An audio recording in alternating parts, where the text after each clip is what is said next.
Hey folks, man, this is Monk. We are back with another episode of From the Canopy Film Show, and I'm joined as always with my co-host Cornelius, aka Evil Corny, and we're here to talk about films, folks. All right, man, we got some reviews here for you this week. Got a bunch of stuff on deck, man, stuff that just came out in theaters, and I'm going to start with The Devil Wears Prada Part 2.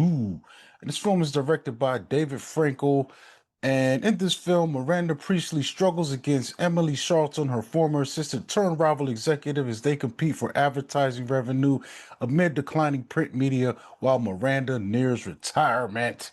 And this film stars Anne Hathaway. We've also got Meryl Streep, Emily Blunt, Simone Ashley, Stanley Tucci, Pauline Chalamet, Patrick Bramal, Caleb Heron. We also got an appearance from Lady Gaga in this as well, and I'm pretty sure a host of others. Lucy Liu, including, and probably a bunch of fashion people, I'd imagine. You know, Heidi I didn't Klum see shows this one. up, and that's always good. Oh, okay, okay. So, what'd you think of this one? Really enjoyed the film. It kind of picks up where Andy, who starts off being Miranda's intern on the last film, Mm-hmm. is working, getting a award in journalism, and finds out her paper's closing. So she's out of a job, and she goes back to the magazine Runway as an editor, and it just goes from there. And Mm-hmm. it to me, it's kind of covering some stuff that's up to date because a lot of print media is going out of business. Like right now in Birmingham, we don't really have a physical newspaper anymore. It's Mm-hmm. AL.com or whatever that we deal with. So it's you only getting your news from like online, and it's kind of I really don't like that. You know what I'm saying? I used to Mm-hmm. read USA Today and the Birmingham News just about every day. You know what I'm saying? And this kind of gets comes up with starts off with that and pretty much just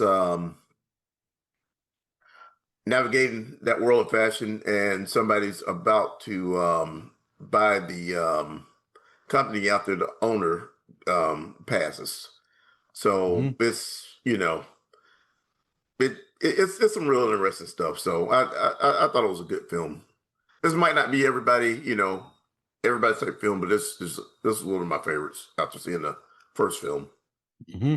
Yeah, it's almost kind of fun to get a look into, kind of some of these workplaces, in a Yeah, fun way. And I think it's kind of cool of them to kind of incorporate what's happening because, like you said, print media is pretty much dying. There's a few people hanging on, maybe some larger stuff like the Times and things like that, and maybe even fashion magazines. I mean, I guess Vogue is still putting out stuff, but like that magazine section used to be huge, man. I remember going yeah, into Tower yeah. Records and the wall was kind of like the whole store. Now, like I don't have Tower no more, but Yeah, Barnes that's and what I'm say. Nobles, You just think about that. Tower Records isn't around yeah, anymore.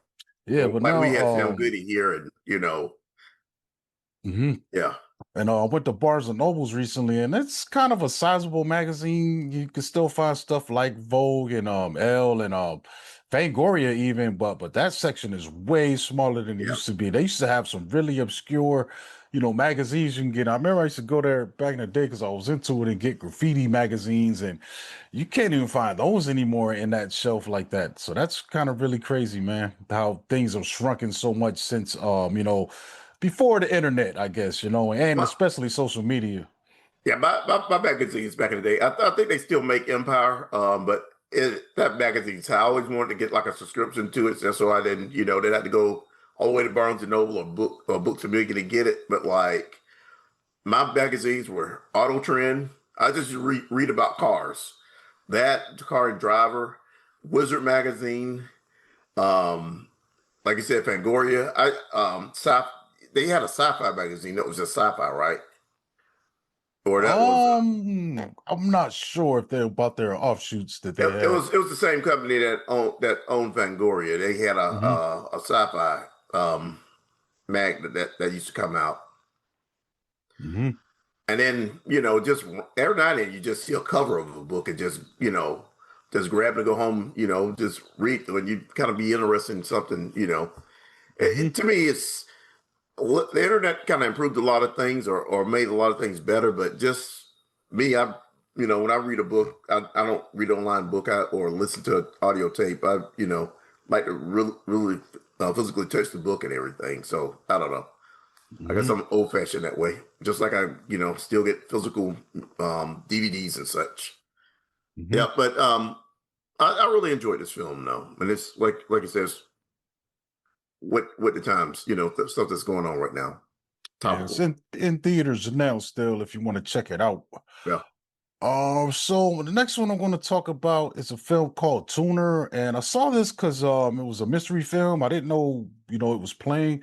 I had an idea it would be this and something else, but this is a film directed by Daniel Roher, and in this film, a talented piano tuner's meticulous skills for tuning pianos lead him to discover an unexpected aptitude for cracking safes, turning his life upside down.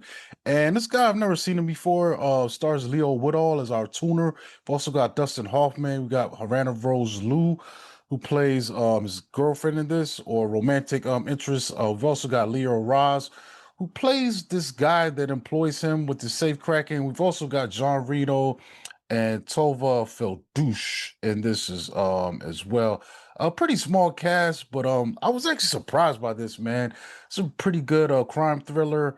Our main character, he has really hypersensitive hearing, which allows him to tune these pianos pretty well. And I guess he was had aspirations to become a piano player, but when this condition kicked in, it kind of made him difficult for him to play the piano because it was so loud and his hearing is so Okay. sensitive. So Okay. yeah, he talks about having to desynthesize himself just to be able to live normally. If you see him, he's wearing at first I thought they were hearing aids, but they're actually earplugs to kind of muffle the sounds around him. Okay. And when he's in really loud environments, he tends to put on like earmuffs, kind of like you Okay. see maybe sometimes like with autistic children that have like sensory issues, just to kind of muffle the sounds around him, just so he can function. But yeah, so he's tuning a piano one night, some rich guy's house, and he's just hearing noises in the house all of a sudden. And he goes into a back room. It's late, and they kind of were these people, the client, they were kind of dicks, so they threw him a key and offered him some more money Okay. to come when they weren't around. So he let himself in, and he's working on the piano, and discovers these guys trying to crack this safe. And it's kind of a funny scene because he's just talking to them, and they're like doing this crazy thing. He kind of just barges in on them, and just to get it over with, he kind of suggests, "Man, let me get a try at this. You guys are going to be here all night. You're running this drill that's making crazy noises. It's bothering him. It's keeping him from being able to tune the piano." So he cracks a safe, and the guy realizes like, "Hey, I could use a guy like you," because basically, this guy runs a security company, Hmm. so he's got all this inside surveillance, and what he does, he just goes around occasionally and robs his clients. It doesn't take everything, but he'll lift something, maybe a Rolex or something. They're rich. They might be like, "Dang, where's my watch?" It might fire the maid. You know what I'm saying? Blaming the maid or something, and not thinking it's these guys that securing the place. So he does this to get extra money, and he realizes he can make money, and they kind of go into business together. And there's other stuff that's happening, but it was really cool, man. Like I was fully engrossed from the very beginning. I thought the newcomer guy, he was good. Leo, playing Nikki in this film. I really enjoyed Dustin Hoffman. He's kind of like Nikki's mentor. He plays this guy named Harry that Nikki works for, kind of taught him how to tune the pianos. And Nikki's kind of an older guy, and he's like barely keeping his business alive and barely employing Nikki. And he's kind of on the end of his career. Probably should have retired years ago, but he likes work doing the job. But he's really funny in this, man. Really cool stuff. Jean Reno pops up in this too. It's kind of wild seeing him as an older man, running around and but he's good too, man. With the time that we get with him. But this is a solid film, man. I don't think it's going to be one that does well because we got a lot of just heavy hitting stuff coming out. So I feel like this will probably be on home video soon. But if you can I check it out just in theaters, I I, think you'll be pleasantly surprised, and it'll probably be coming to video soon as well. yeah, I kind of hate that I didn't know about this during the preview night because it's not even in my area. It's out to Friday, so I don't know if Okay. it's going to show up in Yeah, it this doesn't when show up this on my. weekend's. I Oh, looked it up. okay. It doesn't even show up on my listings at all. Yeah, because official date is May 22nd. But with the mystery movies, sometimes you'll get to see stuff maybe at the max that's like a month out or maybe about 2 weeks away, sometimes even a Okay. week. Because I Okay. went to see this hoping that it might be I Love Boosters, because there's a rumor. It was either this or Boosters, but it ended up being this one. So, but yeah, yeah, really good film, man. Really great. So our next one is going to be a film called Mortal Kombat 2. And this is a sequel to the film that came out during the pandemic. It's directed by Simon McQuoid. And in this film, Johnny Cage joins other fighters in the ultimate no-holds-barred battle to defeat the dark rule of Shao Kahn, a powerful tyrant who threatens the very existence of the Earth or either realm of the Earth realm and its defenders. And this film stars, we got Carl Urban returning, Adeline Rudolph, Jessica McNamee, Martin Ford, Louis Tan, Hiroyuki Sanada, Tati Gabrielle, Joe Taslim, Ludi Lin, and where's my guy? Anadu Geyer, Josh Lawson, Micab Brooks returns as Jax, CJ Bloomfield, Shin Han. Looks like most of these guys that were in the first film In kind the of first one, returning, yeah, yeah. yeah, in this thing, and plus Which some kind new of ones. surprised me because you know some people got resurrected and um Hmm. for this film and everything. I Yeah. had a lot of fun with this. I had the first film actually saw a couple weeks ago. Hmm. Do you have feedback from me? Because I kind of hear an Nah, echo. you're good. Okay. I saw the first film a couple weeks ago, the 2001, I mean 2021 version. Thought it was an okay film, but you don't really get too much in the tournament because between Shang Tsung and I forget his name all the time, even when I was playing the game, and Shao Kahn, Hmm. they were pretty much trying to cheat and do battles, do matches before the competition actually started in the first Hmm. film. So this one actually happens during the Mortal Kombat competition. Um, Johnny Cage is the new character that's introduced to this. In the first film, we had Kano, Sonya Blade, Jax, Chung Li, um, Chun Li. I think that's a different game. Luke Kane. My bad, my, my bad. And Kano were in the first film with Raiden, of course, and most of those those characters survive to the next film and everything, and it just goes from there. Hmm. Luke Cage, I mean, Johnny Cage is a new. I was supposed to call him Luke Cage. Johnny Cage is a new intro. He's actually just like in the game, Hollywood actor. He's in this. He's washed up. But Carl Urban kind of makes this film because he is pure fun in this. The guy that plays Kano had a lot of bad jokes in that first film, which he got pretty annoying. But Johnny Cage is kind of introduced in the same way, but it's a lot funner how getting everything with Johnny Cage in this. Like I said, I had a lot of fun watching this film, and I had Hmm. almost like zero expectations because I thought the first one was an okay film, but this one was much better. And some of the gore and stuff with like the fatalities was amazing. They didn't, Hmm. yeah. But Yeah, I when they remember did it, watching the first one, but I don't remember nothing about it. I don't think I liked the first one that much, but people are saying this is actually a better, you know what I'm saying, a yeah. stepper in the right, an improvement on that And then a film. lot of scenes from the games you kind of see kind of made, kind of reimagined in this film Hmm. without going into too many details of what's going on. Because the matches just happen at just random locations. They get teleported somewhere and against their opponent, and they have to fight. It just like I said, it just goes from there. But like I said, I had a lot of fun watching this. Hmm. Yeah, that's what's up, man. And also, we have a Street Oh, Fighter film coming out this year, which looks yeah, like a October. cartoon. Yeah, it's kind of interesting because I feel like that Street Fighter movie feels like a summer film, but maybe they didn't want to compete with Mortal Kombat, so they're going to drop a little bit later, give some time for that to wear off, and but. But yeah, I think people are smart enough to be able to deal with that. If they would have dropped Street Fighter like August or something, Hmm. give it a little enough of a break. Yeah. Um, so our next film is going to be Obsession, and film is a horror film, directed by Curry Barker. I think he's done shorts mostly. This might be his feature debut. And in this film, after breaking the mysterious One Wish Willow to win his crush's heart, a hopeless romantic gets exactly what he asked for. However, he soon discovers that some desires come at a dark and sinister price.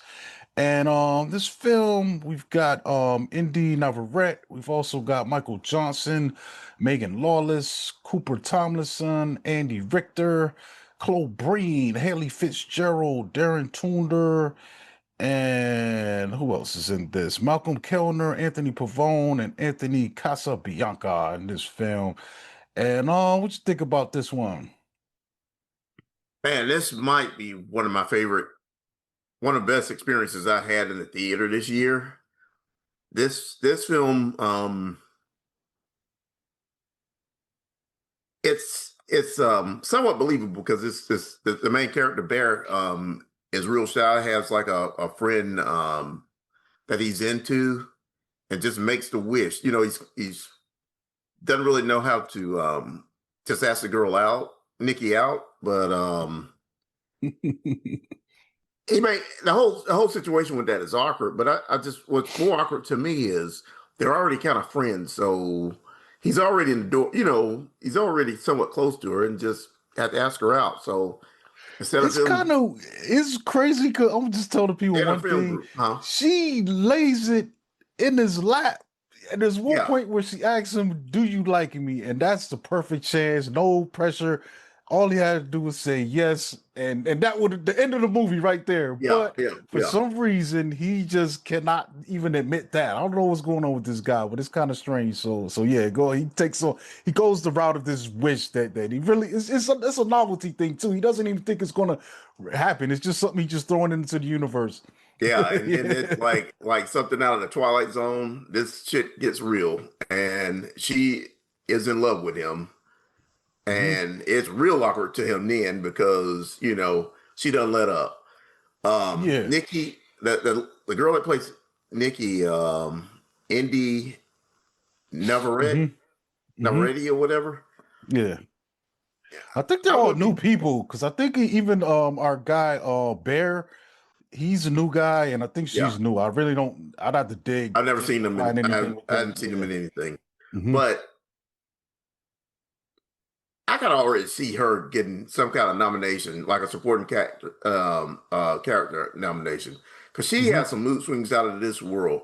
She's loving, and then all of a sudden she gets creepy with him. Because whatever's happened, they don't really go in details, but you don't know if she's unconscious while all this is happening, and she's in love with him, but it's like can't sleep. She's having night. She goes to sleep. She has nightmares and stuff.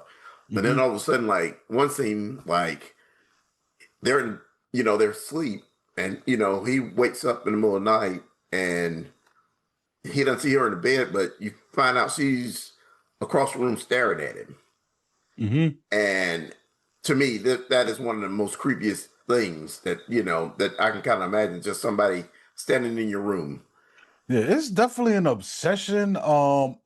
And I don't know. There's been some interesting commentary on the internet about this, and I feel like the main thing about this is Barry's wish kind of does take away her agency. Like you do get the Yeah, sense that her body is being controlled, and she has these brief moments where she regains consciousness and is like, "What the hell is happening?" And I yeah, think yeah. that's what leads to those crazy mood swings. So yeah, yeah, it kind of it feels like might have been like a Tales from the Crypt episode or something Or like that. You Twilight know what Zone. I'm Yeah, saying? yeah, Yeah, yeah. yeah, Twilight Zone. Like, and it's kind of the tell old thing. Tell us all this time, man. Be careful what But you she wish has, for. like I said, she deserves like some kind of nomination for an Oscar or whatever because Hmm. her mood swings in this are amazing. Yeah, yeah, yeah. Yeah, It's definitely one of the best performances I've seen for this year.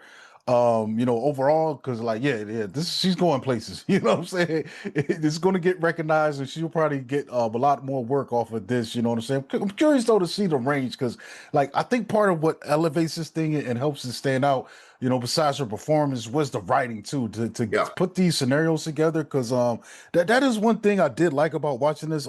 Carrie Curry, what's the guy's name? Barker.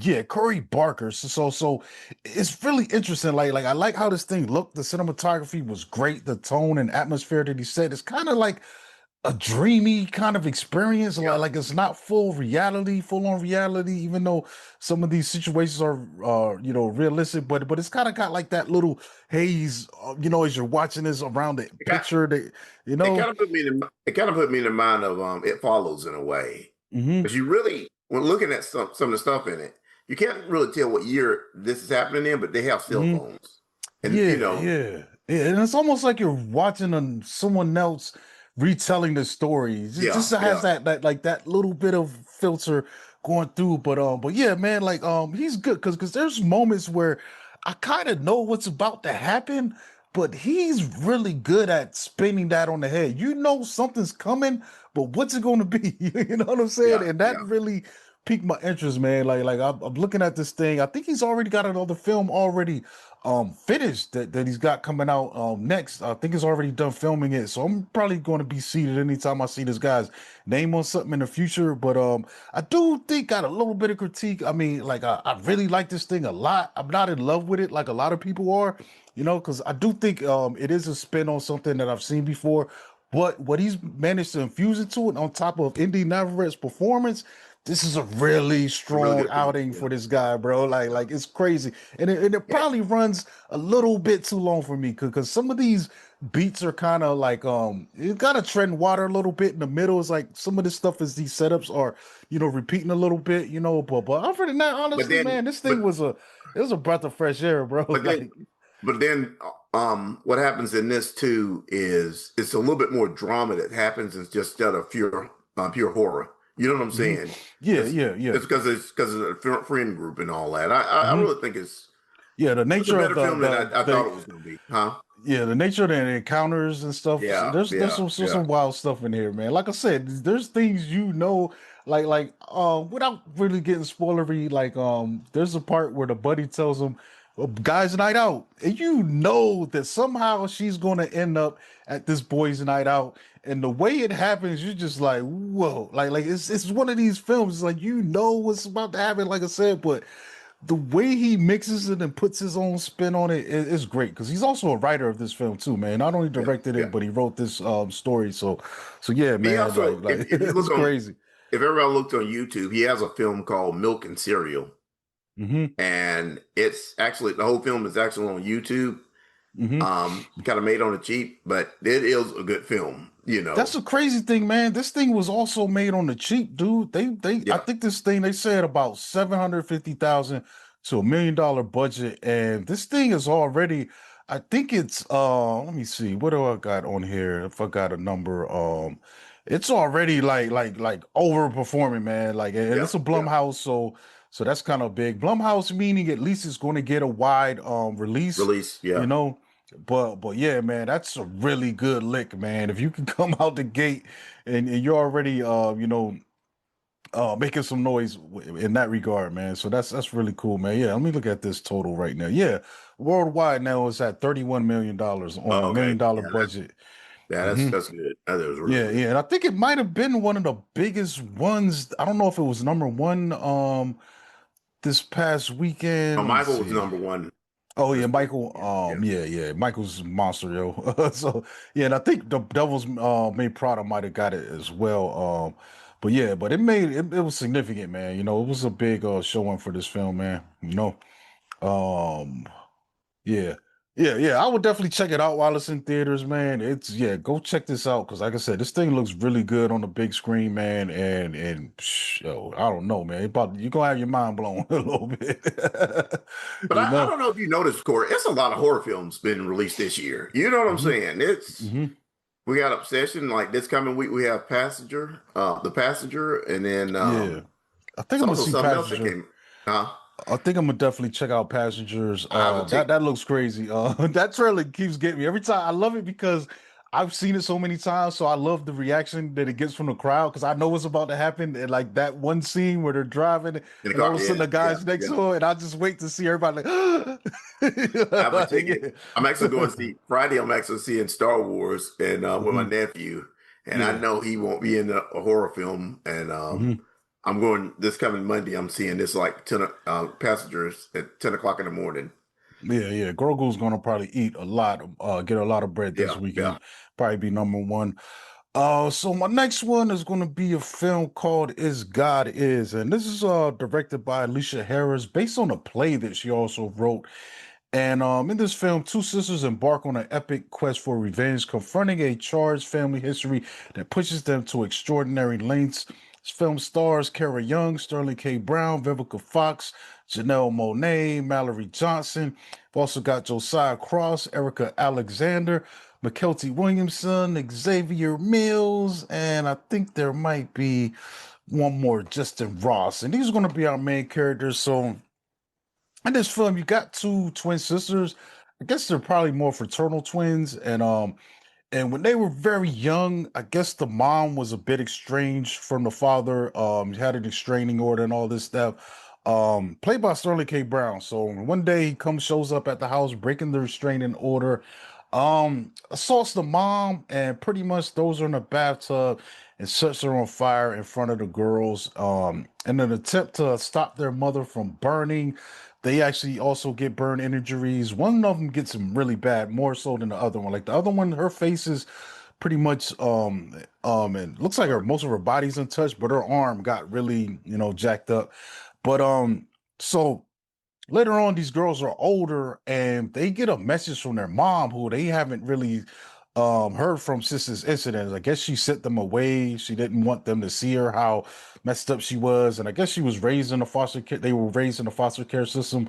So she finally calls them back. They meet her for the first time since then. And she pretty much tells them, I know where your father is. I want you to go, or I have clues to his whereabouts. I want you to go find him and kill him.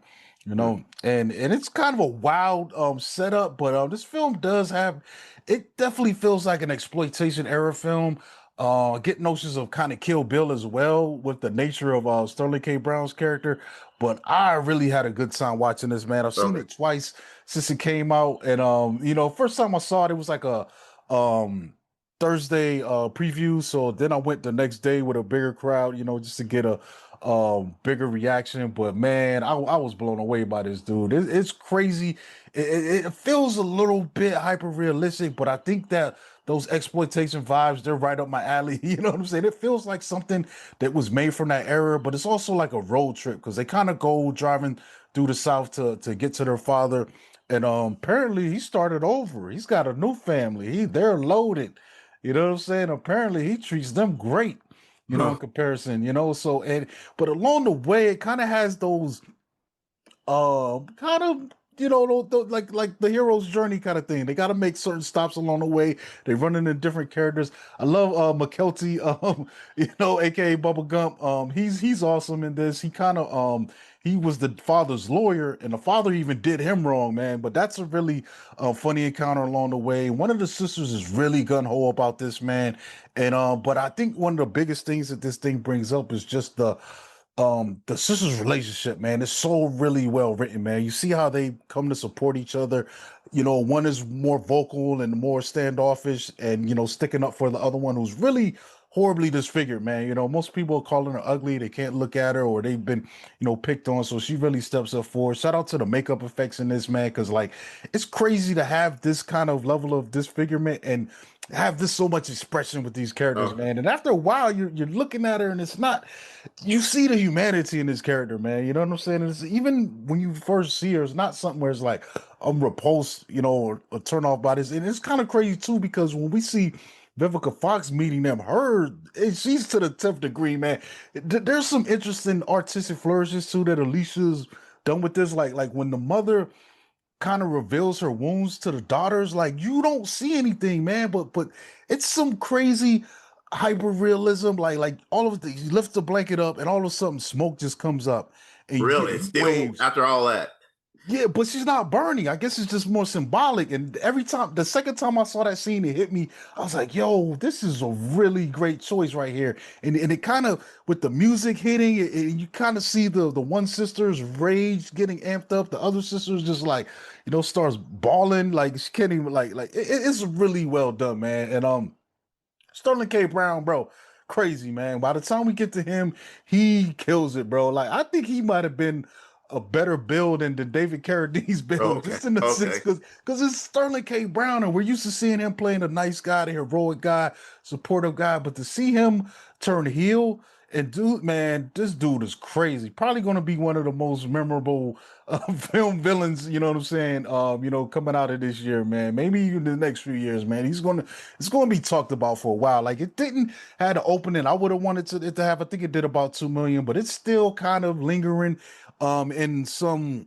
theaters. It didn't open It's as kind wide as of yeah, Obsession. it's kind of limited because my main Mhm. theater that I go to is not it, but it's at a theater a little farther out. So I think I'm gonna try to catch it. Yeah, so I think in comparison, I think Obsession opened on like about I forgot, it says 2,600 screens. So Obsession, let me see, where are we at? Boom, Mario Galaxy. Yeah, Is God Is, so probably opened to 1,400. So it's Okay. like significantly less, and that's getting less because I'm looking at the daily. I think they had one screening today. So if you want to go see it, man, go now. It's going to be on Yeah. video Yeah. soon. I'll definitely be adding this to the collection. I think this is going to be a film that gets talked about for a very long time. Everyone's good in it. Everything's crazy. I love seeing Erica Alexander. She played Maxine from Living Single. She was in Get Out. I think she was the co-worker to Little Rail, the security guard. And she's had a few pops in some No, she movies. was she was the detective that he goes to. Yeah. Yeah, She yeah, yeah. so she's had some few pops over the years lately, and it's cool to see her Did in she this, start off man. being like on the Cosby Show on that spinoff? Yeah, she did the Cosby's that version. Yeah, I remember that. Yeah, But she didn't start there. I think she might have. You're right. You're right. You that's the actually first time I right. remember seeing her, like in the Yeah, Cosby Show, like 'cause she was yeah. I like the think cousin or something like that. I think they were gonna try to have a spinoff series or something with her in yeah, it. and I think that, and then she got on Living Single and kind of took off from there. Yeah. But yeah, man, this is a really great film. Also, another new filmmaker, bro. Like that, like this really like. I'm really interested in seeing what she's going to come up with next, man. If she's writing this kind of stuff, man, yeah, I'm all there, man. And a lot of people are making some commentary on the net too about Sterling K. Brown was just too good, and then there's this thing like, oh, why is this guy? And I'm like, well, this is a black story. Somebody got to be the villain. You know what I'm saying? I don't Yeah, think this yeah. is making no further commentary on the black male or anything like that. And also, things like this happen, bro. There was a story out here like a few years ago where a guy walked into his ex-girlfriend's place of business and set her on fire, man. Like it's not, these things happen, man. There's these domestic situations that sometimes end up violent, and I think it's cool to make a film like this. It explores the impact of those kind of acts and the lingering effects on the victims and the survivors, man. So yeah, this one's definitely a good one, man, to come out this year. One of the things I want to point out about this, like this film is like an MGM studio. Yeah. Amazon. Studio. Yeah, one of the Mhm. things I did notice is like you might not like Bezos, but he's trying to turn that company around because for the longest MGM wasn't really releasing films. Like this year Mhm. alone, they put Mercy out, which I didn't get to see Mhm. yet. I heard it wasn't a good film. It's a film called Balls Up that came out. Yeah, there was Um, something else they made this year too. Crime That was 101 actually is one of good. their Yeah, films. Crime 101. Hail Mary Play, Project Hail Mary is one of their Yeah, films. yeah, That's yeah. like one of the biggest films this year.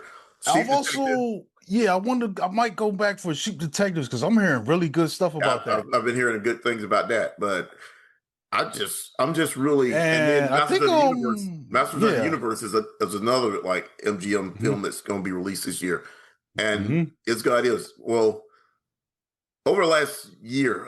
I think The Fire Below was like one of their films last year that I saw got a screener of that Oh, wasn't yeah, really yeah. yeah, that wasn't highly released, but it's like they slowly turning that company that's pretty much been dead for a while around, because Hmm. for the longest weren't having releases from MGM. Hmm. Yeah. Yeah, And I'm kind of yeah, glad yeah. that they didn't just put all this, even though Amazon owns Prime and everything, that they didn't put all Mhm. these things on streaming. You Yeah, know. they're not just mining the IP library, you know. Yeah, yeah, yeah, Yeah, yeah. But yeah. he's So just that's going cool, man. directly streaming. Even though I kind of wish the Voltron movie that's supposed to be coming out sometime actually hits theaters instead of it going directly to Prime or whatever. I really Hmm. want to see I mean, something it like might. that. If you're gonna put a lot of money into that, I don't think you're just gonna let that Yeah, sit there. You're gonna try to at least get some yeah, of that back, you know. yeah. But It, mhm.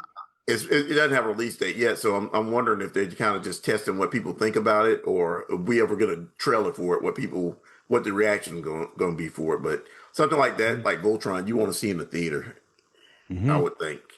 Yeah, I think they're gonna do that. Plus, you got heavy cavalry of attached. That's probably at least a Yeah, and 200, Sterling K. Brown's in it too. Yeah, it's like 150, $200 million movie, but you consider effects and space and all that. Yeah, Yeah, yeah, you gotta put it, you gotta put it yeah, out, man. yeah.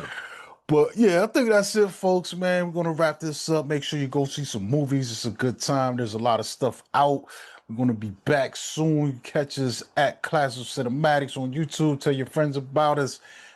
Make sure you subscribe, turn on notifications, and we're gonna be back with some more reviews because this is my peak time of year, buddy. I'm in the theater. My, this time and around Christmas are like the most films released, during for the year, those parts of the year.